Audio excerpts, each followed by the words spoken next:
दोस्तों, legal and legal में एक बार फिर से आपका स्वागत है। दिल्ली की एक अदालत द्वारा दिल्ली के मुख्यमंत्री श्री अरविंद केजरीवाल को जमानत दे दी गई है। यह जमानत उनको ईडी द्वारा दायर की गई एक कंप्लेंट में मिली है।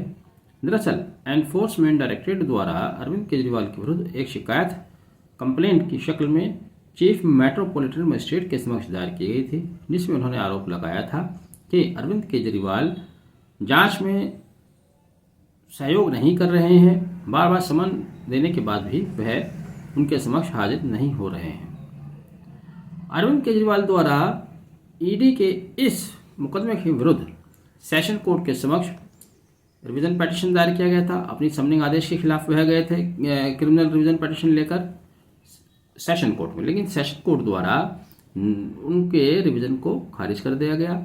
अरविंद केजरीवाल ने वहां पर अपने खिलाफ दायर की गई कंप्लेंट को स्टे करने के लिए रिक्वेस्ट किया था, आवेदन किया था, लेकिन सेशन कोर्ट द्वारा उनके इस आवेदन को निरस्त कर दिया गया।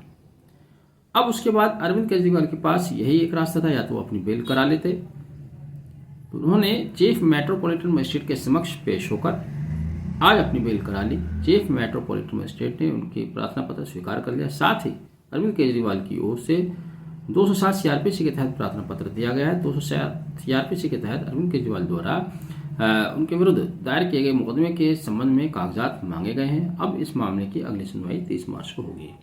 आप जानते हैं कि दिल्ली लिकर स्कैम केस में दिल्ली के उप मुख्यमंत्री मनीष सिसोदिया और आम आदमी पार्टी के नेता सत्येंद्र जैन जेल में हैं। मनीष सिसोदिया की ओर से रेगुलर बेल अक्टूबर 2023 में दायर की गई थी, जिसको सुप्रीम कोर्ट ने खारिज कर दिया था। उसके बाद दिसंबर 2023 में दूसरी बेल एप्लीकेशन रिव्यू पिटीशन दायर की गई थी, वह रिव्यू पिटीशन भी खारिज हो गई। रिव्यू पिटीशन खारिज होने के बाद मनीष सिसोदिया की ओर से 4 मार्च 2024 को एक क्यूरेटिव पिटीशन दायर की गई थी।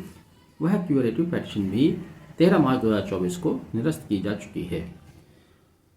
इसके बाद से एनफोर्समेंट डायरेक्टरेट लगातार अरविंद केजरीवाल को भी समन कर रहे थे।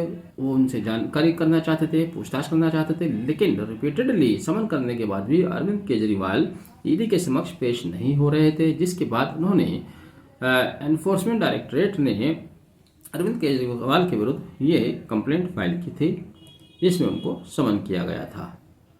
अब चीफ मेट्रोपॉलिटन मजिस्ट्रेट ने उनको जमानत तो दे दी है, लेकिन केस चलेगा, जिसकी अगली तारीख 30 मार्च है। 30 मार्च को इसमें अभी सुनवाई होना बाकी है।